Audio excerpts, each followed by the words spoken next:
Welcome everyone to Easy Code Is, where you, the users, can determine what features I will be implementing. If there's something you want to learn about when coding a website, leave a comment, and I just might make a video about it. In this video, we are going to be learning how to code up the back end to our sign-up page. To do that, we are going to be using PHP, MySQL, and jQuery. Over here on the sign-up page, I'm going to fill out the form, and when I click sign up, jQuery is going to send a call to our server with the information in the sign-up form. And if it's successful, a user will be inserted into our users table in our database, and we will be redirected to the login page. Looks like I've already tested that one out. Try test 1. Sign up. Perfect. We've been redirected to login.php, which has yet to be coded up. Hop over to my database tab here, the users. My user test1 at test.com has been inserted, so our user has been signed up successfully. And that is where we will be at the end of this video. We're going to start coding up in the signup.php file. So we're going to open that up and hop down to our comment right here where it tells us to insert the backend signup user. I'm going to replace this comment with an Ajax call.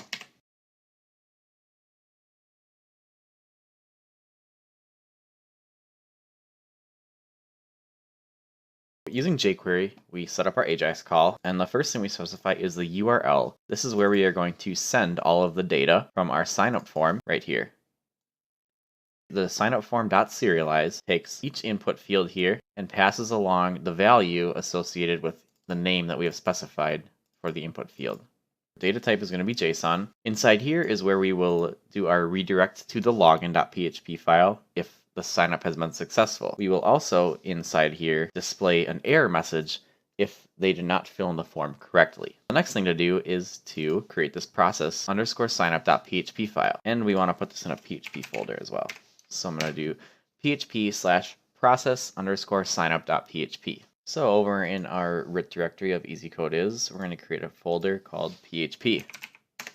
Inside of here, we will create PHP file called process underscore signup. So now that we have our process underscore signup.php file, we know that we're passing along the data from our signup form. Each value that has been entered by the user will be associated with the name of the input field. But we forgot to specify the type. We're going to send this as a post request. Remove that line. We'll be doing that later. A little test I like to do to make sure it's working is I like to print out the results. So I'm printing out the post variable. Since we specified the type as post, all of our input fields will be in this array, post array. Hopping over to our actual site, we need to fill in the form. Now before we click sign up, we're going to want to open up Firebug and click on the network tab. This is going to allow us to watch the request that is going to be fired off to our server along with the parameters. I'm going to click sign up, and in our network tab, here we have our request. It's a post request. You can see it is hitting our file process underscore signup.php. On the right hand side, we can check out the parameters. It's looking good. We have our email, first name, last name, password, and confirm password, along with the values entered in. So any input field you put inside of this form, as long as it has a name, it'll be passed along with the Ajax call because of the jQuery.serialize. That's what this function does right here. It takes all of the inputs inside of our form tag, signup underscore form, and passes along the value associated with the name attribute on each input field, as seen right here.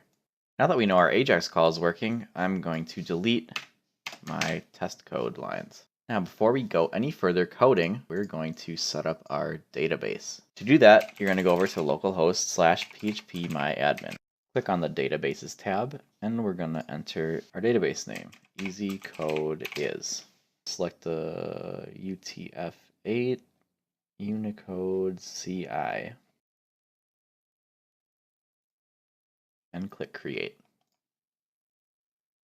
Our database has been created. We get our alert here that's saying no tables have been found in the database. So we need to change that because we need ourselves a users table. Enter a name, users, number of columns, 7, and hit go. This brings us to the page where we define our columns, types, lengths, default values, all that good stuff. First thing we're going to want is an ID. We're going to leave it as an int. Scroll over a bit, click this checkbox here, auto increment. I'm going to say index primary, and you're going to say go. This means that every time a user gets inserted into the database, they get a unique ID. So the first user will be user 1, which will be their ID. Then we sign the second user up, they will get an ID of 2 and 3 and 4. This ensures that all users have a unique ID. Next, we're going to enter the fields from the sign-up form. So first thing is the email address, varchar of 100. This will set it to max of 100 characters, which is plenty long for any email address. Then we will do first and last name. These will also be varchar 100. Then we're going to do the password. Set this to text. After the password, we're going to do a created, which is going to be a timestamp of when they signed up. The type dropdown, we're going to look for the timestamp right here. The default value for this is going to be current timestamp. This way, MySQL will take care of inserting a timestamp in the created column for us. We don't have to worry about coding that up in PHP at all. And the last thing we're going to do is we're going to give our user a key value, varchar 100. This will be a randomly generated key for our user, a bunch of numbers and letters. Once the table structure looks good, we're going to click Save. And it brings us to the Structure tab for our user's table. We have our auto increment ID. Every time a user signs up, they get a new ID. First user's 1, second user's 2, 3, 4, and so on. Then we have their email, first name, last name, password, all coming from the user's sign up form. Created date, which will be automatically generated by MySQL because we have a default of the current timestamp on a type of timestamp. And the last thing, we will generate a unique key for each user. We have successfully set up our user's table in our EasyCodeIs database. Click on this database. This is the tables view for our database. And we have our one table with 0 rows.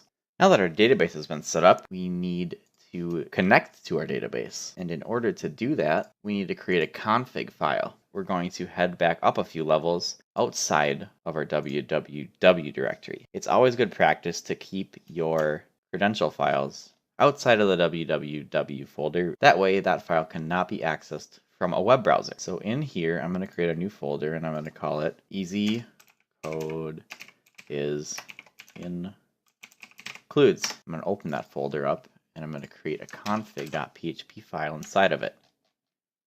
Then I'm going to open up that config file. In this config file, we're going to define our connection credentials to our database. And we do that by using the defines. First thing we want to define is our database host. Running locally, localhost. Next thing is name. What's the name of the database we're connecting to? Well, we just created our database and it was called EasyCodeIs.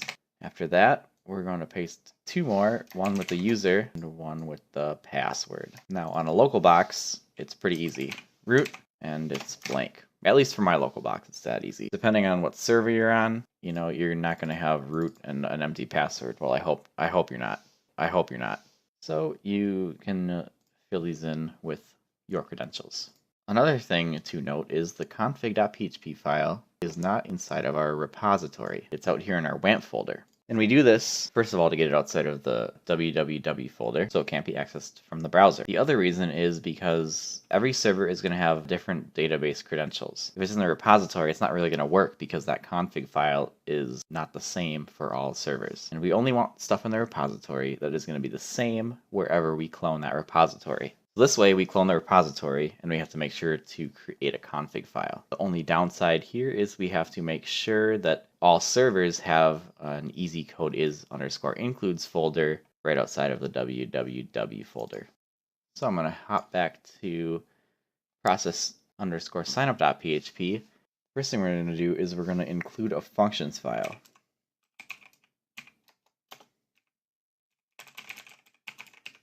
Go back to our PHP folder and create ourselves a functions.php file. And then open it.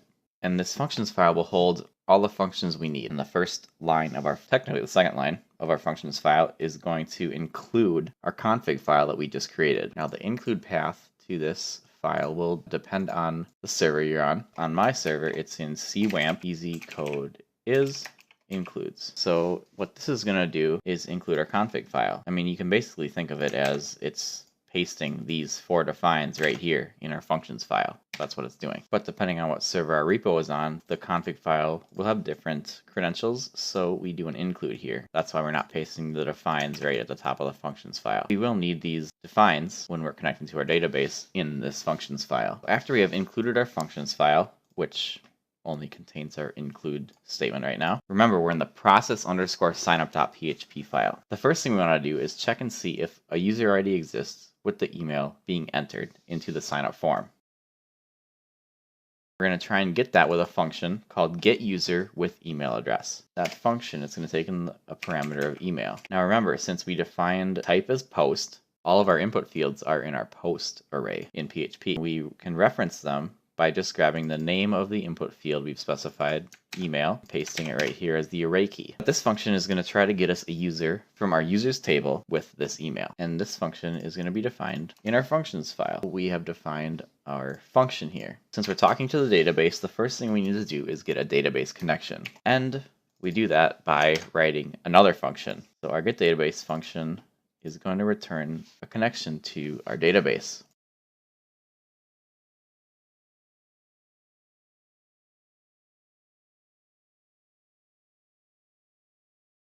What we're doing here is we are defining a connection variable, and we're using PDO to connect to our database. First parameter for PDO requires our database host and our database name. The next two parameters are the username and password for the database we're trying to connect to. In this case, our local host. Database name is EasyCodeIs with our root user and a password of blank. And these defines are coming right from this config.php file. Anywhere you include this file, you can use these defines, which is why they're being used right here in the connection. So if all goes well, we return the connection. We wrap that in a try catch just in case something goes wrong and our connection fails. Then we'll get a message, an error message back. We've defined our getDatabase connection, so we can scroll down to our getUsersWithEmailAddress function, and our database connection is now set. Now we can write our SQL select statement to get our user from the database.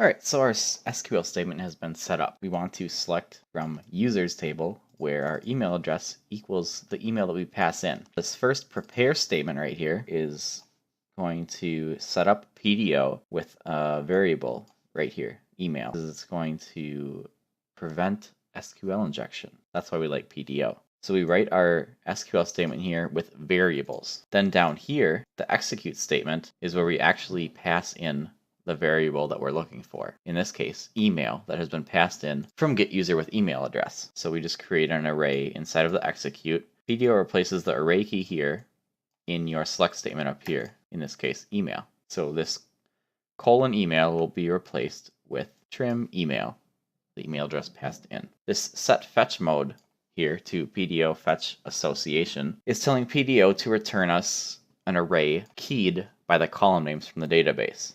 Only thing left to do now is get the user. We call our statement.fetch. That will get us the user, or it won't, depending on if this email already exists in our users table. And then it will return it. So either we're going to get a user, or we're going to get an empty array from this function getUserWithEmailAddress, which is being called back here in our process signup. After this line here, we're going to actually do some validation on the input fields in our form. The first thing we're going to validate is the email address. And we do this with a PHP function called filter var. And this function is built right into PHP. We pass in the email address. We're going to trim it again. Get rid of the white space on the front and back of the email address. Filter var takes in two parameters. It takes in the email address, and it takes in what you're validating. In this case, the constant filter validate email. All right, so this line's kind of long, but what we're doing is we're calling the filter var function. We're passing in the email from our form, and we're saying it's an email, so try and validate it as an email address. This right here means it is not. So our status, in this case, will be fail. Our message will be invalid email address. Now we've validated the email address. Now we can check to see if there is user info. And to do this, we're going to use the PHP Empty function. So we try to get a user from our database with the email address. I'm going to trim this here as well, passing it in. If there is no user in the database with that email, it'll be empty. If there is a user with that email address, it won't be empty, and so it will fall into this else if right here, which is another fail. And in that case, we can say that the email address has already been registered. And that does it for validating the email address. Now we can move on to the first and the last name. To do this, we're going to use our post variable, our first name input. This is what was passed along from the input field, first name. We're going to say if not first name or not last name, then we know nothing got entered in these fields, and we have yet another status fail. And in this case, we say invalid first or last name. After we validated our first and last name, then we check the password. We're going to say if not password, they haven't entered anything, or if post password does not equal the confirmed password, confirm underscore password, copy that, paste that right there, or the length of the password is less than 8, then it's going to fail. strlen, string length of our password, less than 8. We have another status fail. Say invalid password or passwords do not match and must be at least 8. This is the password check. If it is a valid password, passwords match, and they are at least 8 characters long. Yay, we've passed. The user is valid. We can finally do a status of OK. Say message valid. Here is where we actually sign the user up. So right here, we're going to create ourselves another function, sign user up, and we're going to pass along our post information because we know it was all valid. So we're going to copy this sign user up function, hop back over to the functions file, and create that function. Like our get user with email address function up here, we also are connecting to the database again, so we need a database connection.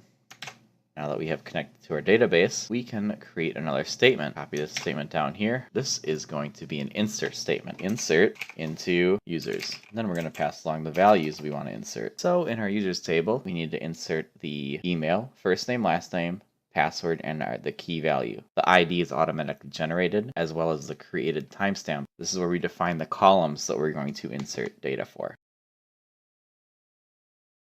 Down here is where we define the variables for our columns that we're going to insert into. We just copy this like this and put colons on each of them. Back up in our get users with email address function, we also want to copy these statements right here.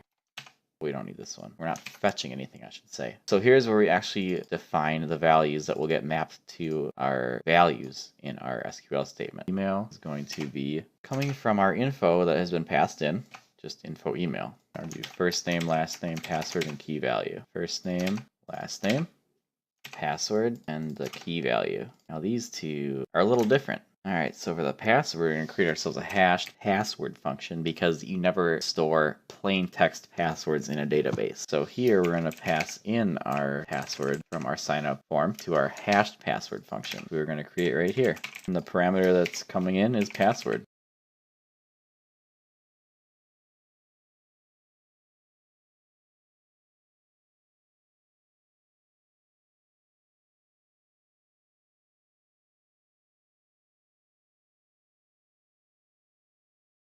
What our hashed password is doing is it's giving us a very secure hash of our password. Good luck trying to hack that. So we get our hashed password back up here to be inserted along with the rest of the things. Now the last thing is our random key value, which is going to be similar to the hashed password, but not as intense. So we're going to call this new key, create a function new key. We're going to return a random key 32 digits long.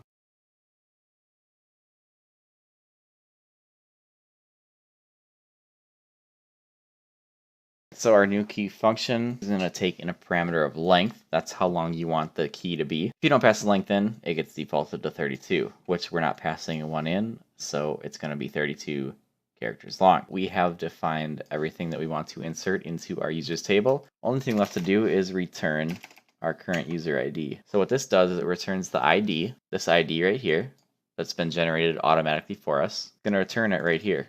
Last ID, that's the function that you need to call. We have inserted into our users table our email, first name, last name, password, and key value. We set up some variables in our PDO, and we've defined those variables down here. The key things being the hashed password, which is a function, as well as the new key. So now our user ID variable over here in PHP, process underscore signup, will be the ID of the user that has been inserted. If it's falling into this else statement, it has passed all of our checks, so we insert it into the database, and we get back the ID column right here.